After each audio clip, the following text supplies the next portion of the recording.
Hello and welcome to the Fall Start Fantasy Podcast with your hosts Cameron and Josh. Josh, how are you doing this week? I'm doing pretty well. Things are going smooth sailing right now. Smooth sailing. So, what are we talking about this week? So, this week we got a fun one for this one. So, like normal, we got last week's review, each of the matchups. However, this week we're also going to be looking at our standings. Of course, the classic waiver weapon, and then we're going to have a very interesting discussion question at the very end. All right, well, then let's go ahead and hop right into it. So, our first matchup we had here was me versus Kyler, and doubling Kyler's points on the week. It's that up and down, and this was a down week for Kyler, so definitely not a lot of good there. But Josh, the two guys who stand out right at the top of this chart here is the two Chargers players there, Justin Herbert with 12 points and Austin Eckler with 13.3. What happened in this game?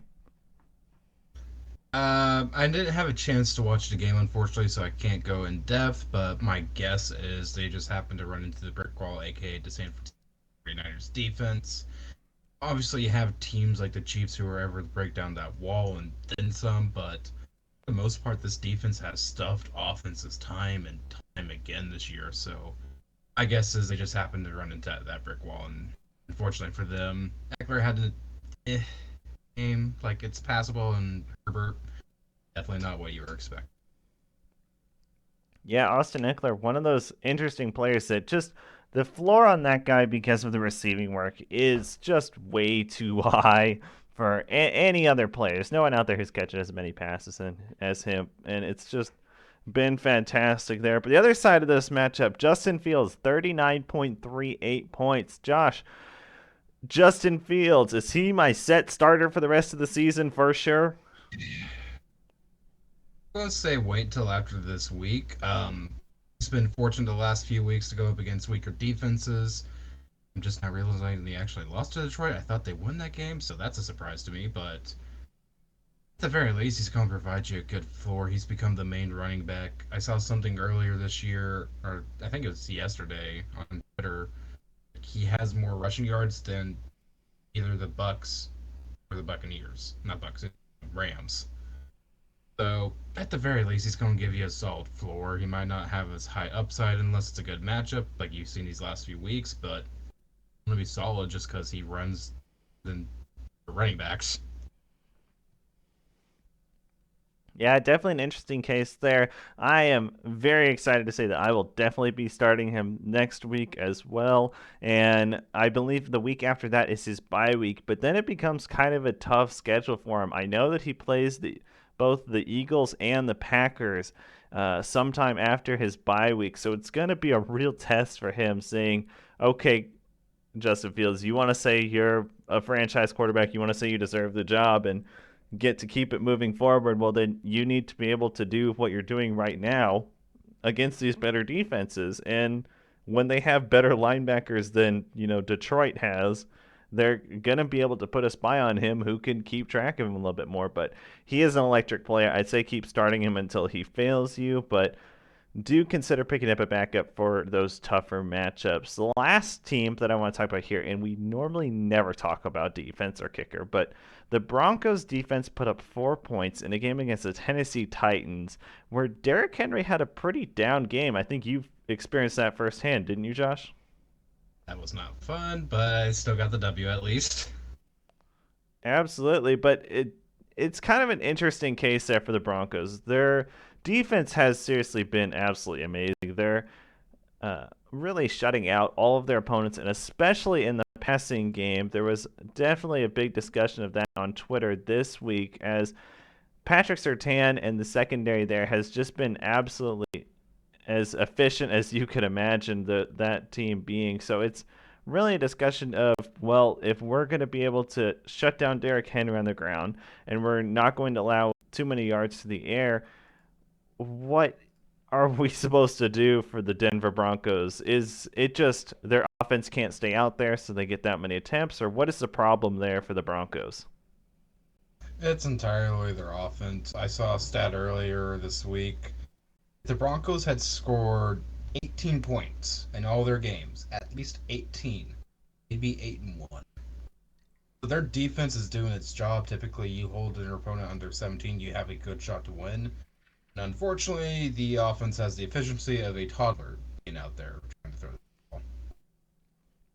Yeah, you're not too off there. This is definitely a Kendall Hinton led Broncos, and so some worry there. But are there, Matt? So let's say you're not going to start the Broncos defense against the Chiefs, but would you be fine starting them against both the Chargers and the Raiders if they have to play two more times each this year?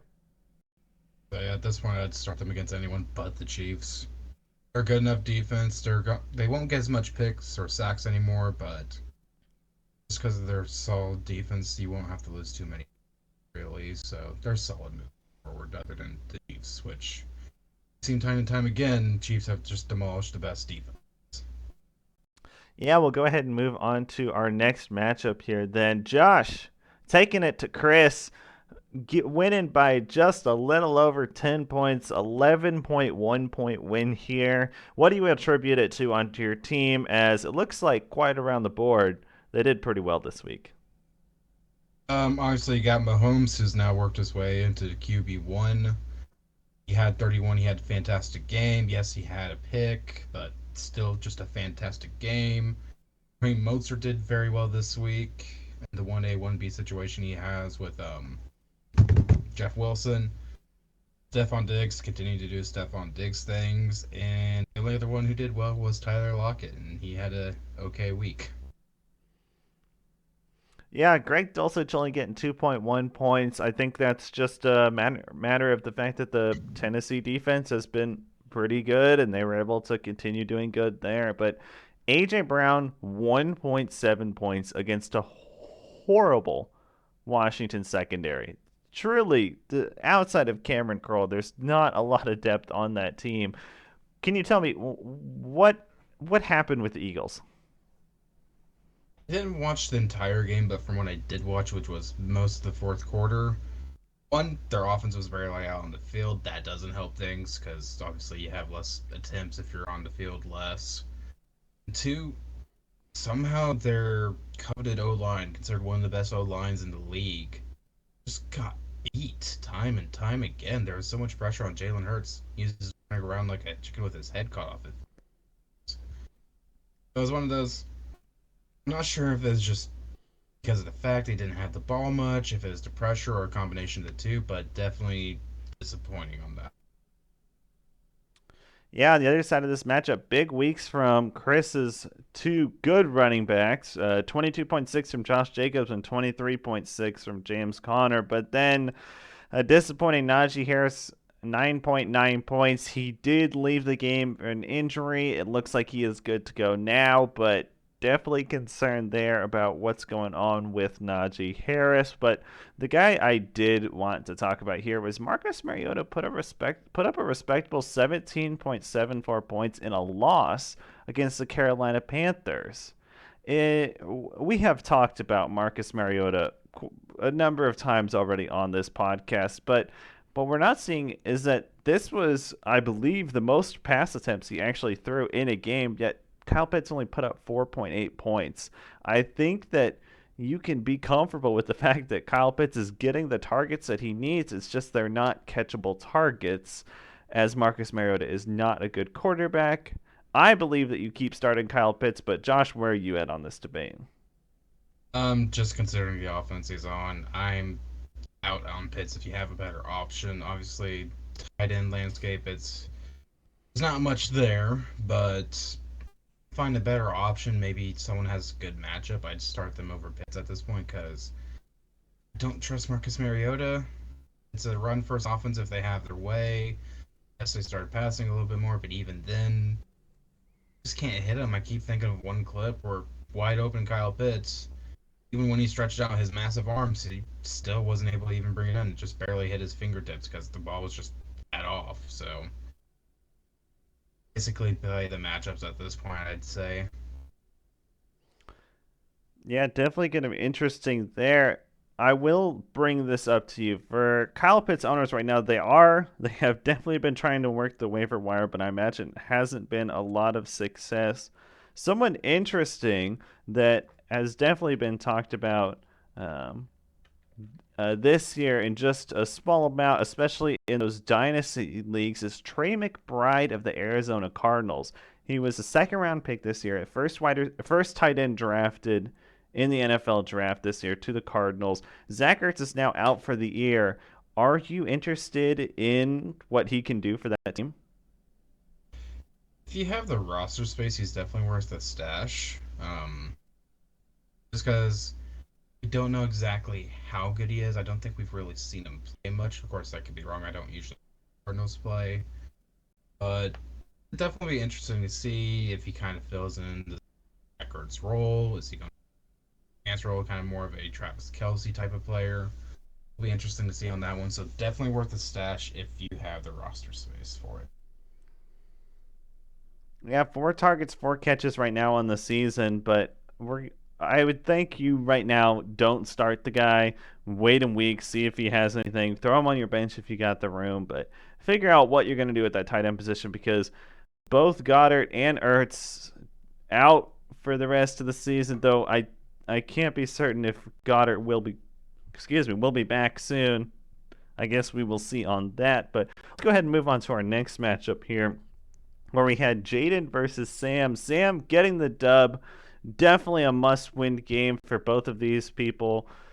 Sam was able to pull it out with a 17-point win there over Jaden, but kind of disappointing here from both of these players. The players that they were looking to be some studs for their teams. Gerald Everett was only putting up 4.3, kind of disappointing. Kamara 7.5, Montgomery 5.4. I don't think either player here is super excited about what they had outside of a few stars. And the first star I want to highlight there, Jonathan Taylor is back. Josh, talk to me about that guy. So Jonathan Taylor, I wouldn't say he's fully back. Vegas defense, the defense, I can say that much. Kind of suck. So I wouldn't necessarily count on something like this. Yes, Jeff Saturday's back. He likes to run it. He was a former lineman, and linemen love the run game. But I wouldn't necessarily count on something like this again. Did he score a touchdown this week? I don't know on that. I believe he did, yes. As long as he can score a touchdown, he's easily going to be startable RB1 category almost, or at least fringe to me. But with the struggles that the Colts have had with their O line this year, it's one of those I'm still hesitant unless you get another juicy matchup like Vegas, because Vegas defense is a defense. I can say that much about them at least. Yeah. The other guy to highlight here, Tony Pollard, 21.8 points, another game without Zeke. And this guy has just been absolutely amazing. He has 3 career games without Zeke, and he has 48 carries for 315 yards, 6 touchdowns in those 3 games across a few years without Zeke in them. Is Tony Pollard must start running back one without Zeke in the lineup? I would say so. He's a fantastic runner. He runs hard. He has speed. Decent pass catcher. Yeah, as long as Zeke doesn't play, he's definitely a must start. Um, doesn't fail to be an RB1. I remember the first game he started without Zeke was playoffs a few years ago. I happened to pick him up. I didn't play him, but I kept him away from you at least because I was going up against you that weekend. Sure enough, he becomes the RB1 that week. So has potential to be the RB1 on any given week when there's no Zeke. Yeah, the last guy I want to talk about in this matchup is Brandon Ayuk, who is the wide receiver at 20 right now on the season, whereas Debo Samuel is the wide receiver 29. Jimmy Garoppolo is back, yet the targets really aren't coming for Debo Samuel, as the addition of Christian McCaffrey has also cut into his running back workload. Is Brandon Ayuk a must start, as he is now the wide receiver 20 on the season? Mm, depends on your wide receivers, but yeah, I'd usually start him probably in my flex if I had him as an option. Still look at your matchups, obviously. Like if you're Denver, I probably wouldn't start him. But Yeah, he's definitely worth a start at the very least in your flex. He can have those big boom games, and you can see this week, this is probably what his floor is roughly like from this point moving forward. Definitely a good player for a lot of teams out there. Moving on to our next matchup, we had Brandon versus Billy in a very sad loss for Billy as he is almost out of playoff contention, but a very happy win for Brandon as he put up almost 139 points. Aaron Jones, Cole Kmet have arrived. Devontae Adams, despite the loss, they are here. Are these the expectations that you were hoping when you draft these players, Josh? From Brandon's side. So Devonte Adams, yeah, that's fully expected. So he got exactly what he wanted out of that. Aaron Jones, it took him a very long time, but he's finally getting there. Let's see if he can give it up. Cole Kmet, as the guy who originally drafted him, took you so long, dude. Did you have to give me three goose eggs? Uh, if you drafted Cole Kmet and you were strong-willed enough to hang on this long, it's definitely playing dividends now. Yeah, absolutely. And on the other side of this matchup, Michael Pittman put up 12.3 points. I believe he was the wide receiver two for the team, at least on points in this last week, as there was definitely a good job by Paris Campbell from the Colts wide receivers. But I was absolutely terrified of Michael Pittman's value when Sam Ellinger was named the starter. Then the head coach was fired, and I was like, it is a fire sale on Michael Pittman. Come get him for cheap. And then suddenly Matt Ryan was back, and they win a game against the Raiders. It's just fun to say that the Raiders lost. I think we're all happy when that happens. But 12.3 points for Michael Pittman. Is the ceiling? How high is his ceiling now that Matt Ryan is the quarterback again and the head coach is going to be changing things up? Where could Michael Pittman still become? I could see him scoring as high as the 20-point range. Maybe if he happens to catch his thing called a touchdown finally, he might hit 30 if he's lucky. Um, say he's a solid wide receiver two slash flex, somewhere in that range moving forward. Still good, pity city and all that. It's just been disappointing with him so far just because I think this guy is the obvious one, yet hey, look, there's Paris Campbell. Oh, hey, there's Alec Pierce, Ashton Dulwich, someone like that, and they keep eating away his targets. So he hasn't fully established himself as a clear one in my eyes. So moving forward, yeah, I'd expect 20-point weeks tops, and maybe this depending on the matchup. As Yeah, we'll go ahead and move on to our next matchup here. Malachi versus Bandit. Malachi barely squeaking in the win there. A 4-point win. And definitely a nail biter there as Dallas Goddard only put up 9.3 points before he went out with his injury. And Amari Cooper 6.2. What stands out to you on Malachi's side of this matchup? Wilson. Um, rest of his players, they did about what you expect. Amari Cooper, he had one of his bad weeks. That happens. Jalen Hurts did Jalen Hurts thing. CMC did well, like he normally does. Not the 40-point week like he had a few weeks ago, but still a good week. Mike Evans, a little bit down week. He didn't catch a touchdown. Goddard was still startable, but Jeff Wilson's definitely a standout. 22.3 points. If you remember back to my matchup, Lister had 18 points. So the fact that their running backs combined for 40 points, very impressive. And Jeff Wilson had the majority of those. Yeah, definitely. Cleveland's front seven is probably one of the worst units in football. Somewhere that I am personally looking to attack when I pick up running backs. I want them to be playing the Browns as that those defensive linemen and those linebackers are truly one of the worst against the run. But other side of this matchup, 15 points for Marquez Valdez Scantling. Cole Hardman, I believe, is still out with an injury, and Juju Smith-Schuster is, I believe, still in the concussion protocol, or at least he should be. Marquez Valdez-Scantling, is he a sneaky, could be wide receiver one for the Chiefs right now? Kadarius Toney still getting his footing. Sky Moore hasn't really been able to prove anything. Are you excited about Marquez Valdez-Scantling right now? I'd say so. Obviously, Tony had the very exciting week, 19 points. Um, no, with MVS, it's definitely one of those you're a little bit more excited than you've been in the past. Good against Jacksonville. Now, granted, it's Jacksonville, but Jacksonville's been a solid defense at the very least. It's a very promising sign. He finally is starting to catch some touchdowns, getting more targets from home. So, with those guys being out, definitely one of those you're just a little bit more excited for. Yeah, on the top of this matchup, um, Josh, tell me the logic behind starting Wolford at quarterback against the Cardinals. No, Kyler was hurt. Bandon has Kyler Murray there, so maybe it's just one of those he picked up someone he saw that was available. Don't fully know why he chose Wolford of all people, but if I had to guess, that would be my guess. He just saw, oh hey, this guy's still available. Let me pick him up. Yeah, definitely an interesting decision there. The last guy I want to talk about, Jalen Hurts, put up 21.8 points in their first loss.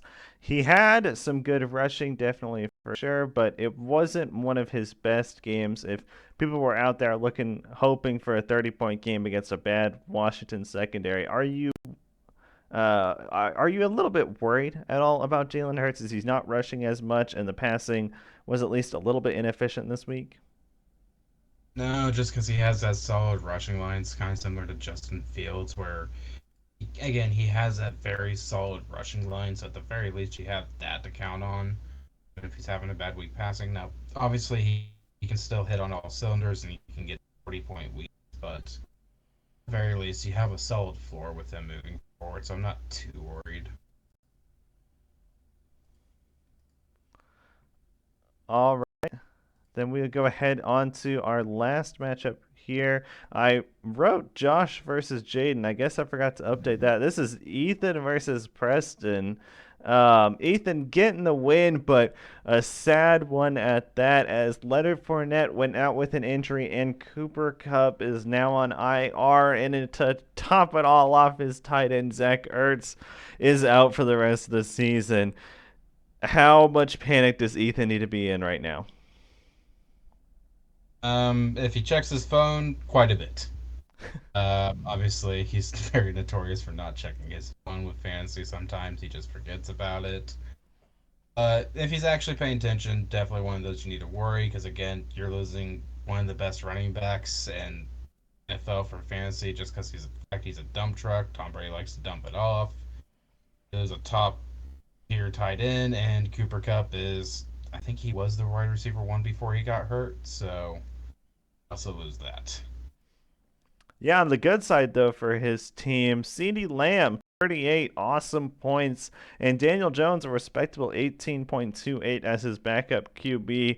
Definitely at least some good things that Ethan can build off of there as his team did not completely sell out. However, the other side of this matchup, not a lot of good things to talk about. Benjamin was traded from his team and Preston was using him as a starting running back and Taysom Hill with zero point 0.1 points against the Steelers. A lot of disappointment there from Preston's team as only Tua felt, and DeAndre Hopkins, of course, really felt like meeting their expectations on the week. Definitely one of those disappointing weeks for Preston. Thielen was close to being what I consider startable.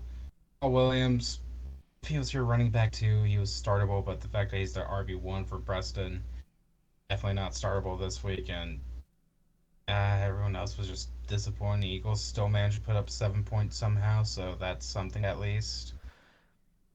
Yeah, after this week, he'll have Ramondre Stevenson back, so I think he'll have a definite bump there for the team, and I believe he'll have T. Higgins as well. If no, T. Higgins was just traded from his team, wasn't he? I think he has F. Wilson. Jeff Wilson now. Okay. I don't remember the Well, trade correctly. yeah, I don't remember either, but definitely some players he'll be putting some new life into his team. We'll see what he does at the tight end position. But that concludes our matchup recap for the week.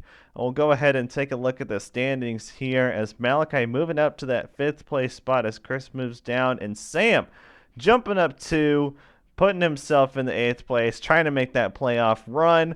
And to top it all off, Josh, congratulations on locking the playoffs right now for the season. Thank you, thank you.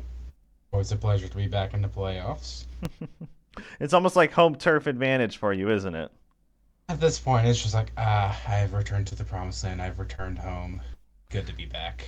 Yeah, impressive that your opponent's 994 points right now. So not even getting 100 points on average against you. I gotta know what the secret is there. Are you poisoning the players? You putting out bounties on them for injuries? What's the secret to such a low point against?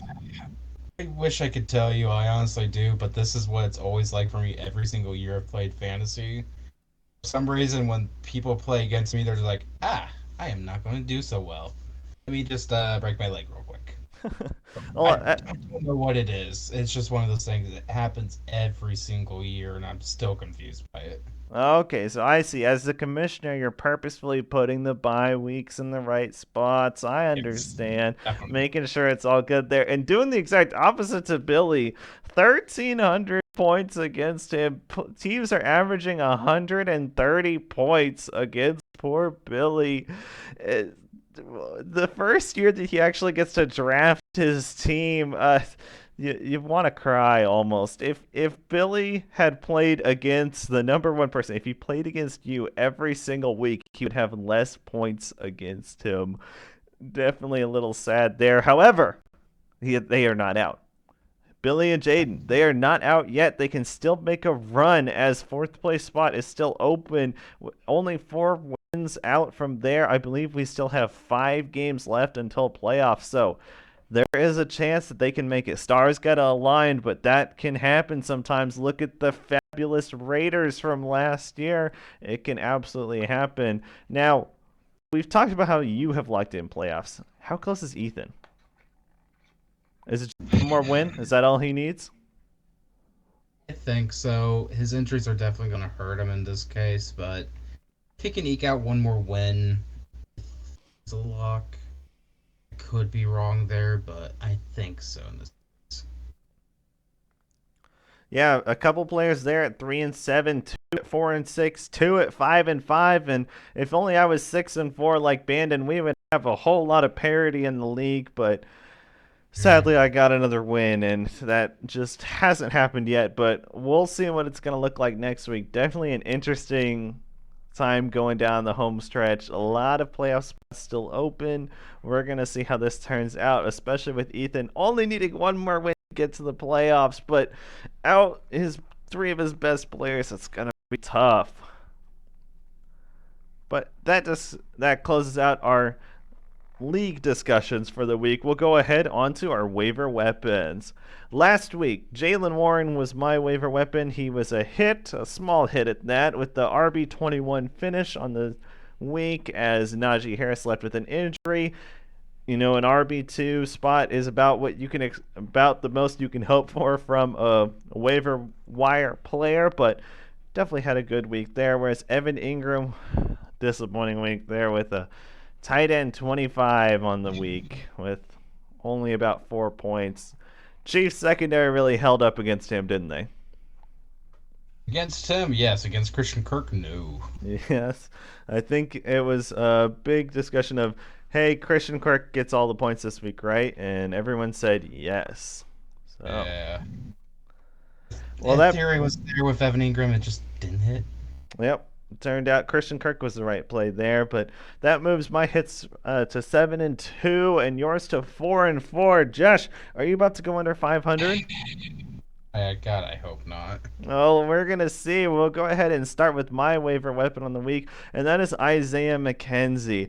And it comes from the fact of what we know about Josh Allen. And what we know most about Josh Allen is that his deep ball is absolutely amazing, and Stephon Diggs and Gabe Davis are doing an excellent job of catching those really good deep balls. However, this was a bad week from Josh Allen. And it has been a couple, I believe, 3 bad weeks in a row with, I think, 6 picks now in the last 3 weeks. And when your quarterback is really struggling and they're really having a hard time with all these things, they need to get back to what they know. And the head coaches are good enough to know that. And they know that they need to be hitting it to their slot guys. Well, Isaiah McKenzie is playing more slot wide receiver role than any other player on the Bills offense. The team is going to make a conscientious effort this week to make sure that Josh Allen is taking the easy stuff, hitting Isaiah McKenzie for 3 yards, or hitting your Nyheim Hines, James Cook, Devin Singletary for 3 yards, and slowly moving the ball because the Bills are still a great offense. They have a fantastic coach, and they're going to be looking to pepper those guys with targets. I believe Isaiah McKenzie will be that option there. We have seen already that he can have those awesome games, and 5 targets last week, and when he's healthy, he's averaging quite a few targets, and I think that he's going to have that chance here this week. Definitely a good pick on your end on that one. And I guess it's time for me to talk about mine. I am being very brave on this one. I am starting a Denver's Broncos offensive player. It's not Greg Dulcich for my waiver weapon. I'm going with Latavius Murray. Um, he's had a pretty good season so far. He hasn't played a lot, but he's still RB 51, as you can kind of see there. There's excuse me there. There's one main reason why I am deciding to be very brave and start Murray. The answer: they're up against the Raiders this week. So Jonathan Taylor, who's had a very off season so far, up 24 points against them. Denver, if they can, they like to run the football. Now, obviously, you have Melvin Gordon, but I think Latavius Murray can earn his way into RB2 range and finally get me another hit because I've had 4 misses these last few. So I need to please hit. All right. Well, only a couple other guys. I originally had Elijah Mitchell with as my waiver weapon, as he actually had more touches than Christian McCaffrey. However, I know he's rostered in a lot of leagues, so I didn't want to bring him up. The other guy that I wanted to briefly mention was Jawan Johnson has actually sneaked into the tight end 11 spot on the season in PPR, as he had 7 targets, 5 catches last week for 44 yards and a touchdown. That's already 2 touchdowns in a row. If Taysom Hill is not getting these weird carries, weird opportunities, then Jawan Johnson's a good option if you're looking for a tight end. He could be a guy to look at. Other guys is Cade Otton, who is in our league, another option there. And of course, the aforementioned Cardinals tight end situation. Gonna have to take your shot there, and who's going to be the guy to step up in that spot. But that does it for the waiver weapons of the week. I did not make a slide for this, but I did have an interesting discussion question. This was something I asked in the Discord that we have going, and that is, if the NFL draft this year had 32 Trevor Lawrence level QB prospects. So this is purely hypothetical. If there were 32 Trevor Lawrences in this NFL draft, and you knew you had to use their first round pick on one if you had one, and we'll say every team has one, even though they don't, how many teams would be looking to replace their quarterback with that caliber of a player? So this is purely Trevor Lawrence coming out of college, and he was hyped up to be this excellent draft prospect, not knowing what we know now about Trevor Lawrence, where he might be that guy, he might not. I really only think there's 4 teams, maybe 5, maybe 6, that would not be looking to replace their quarterback. So I'll throw this one to you, Josh. Talk to me. What teams for sure would not be looking to replace their quarterback with a Trevor Lawrence level prospect?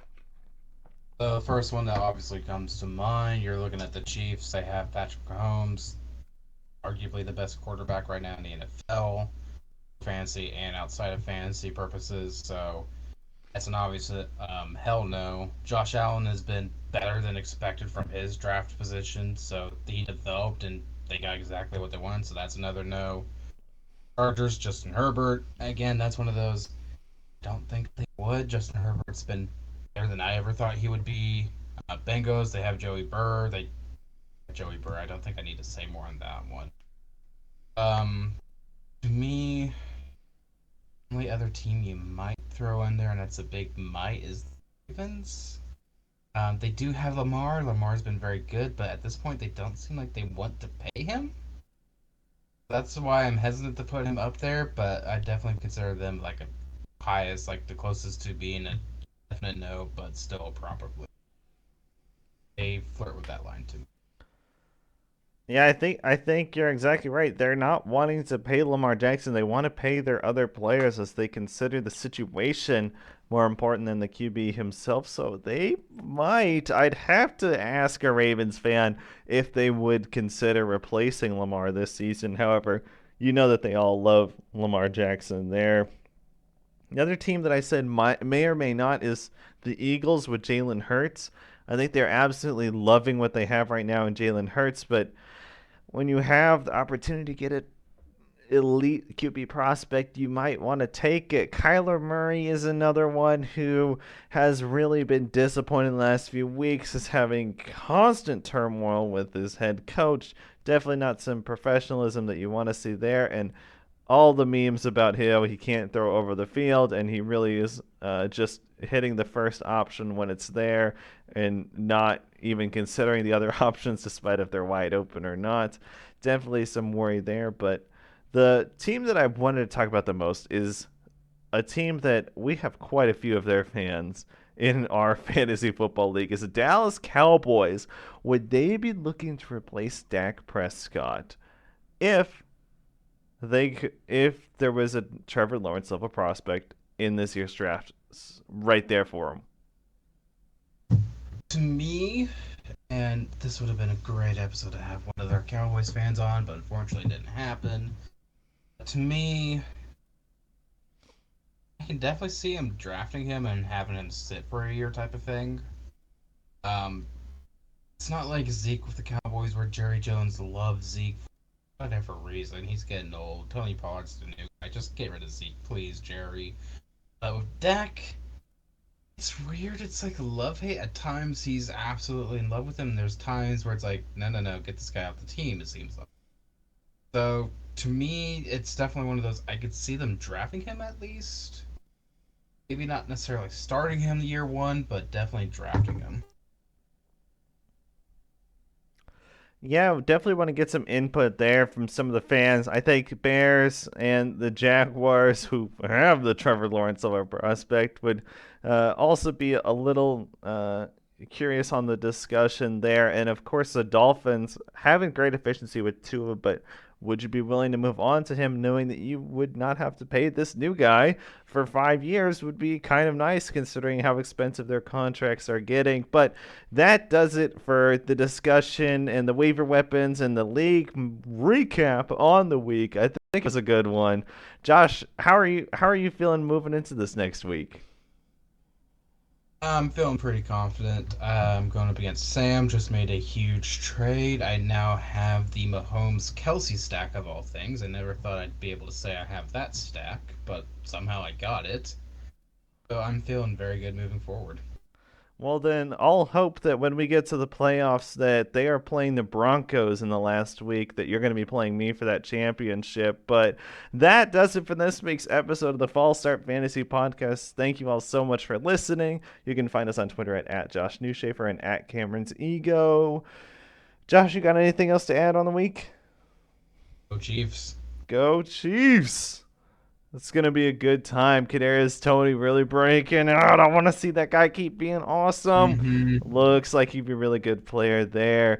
We will be back next week before Week 12 begins, so be on the lookout for our next episode so you can be ready before the ball is snapped. Thank you and goodbye.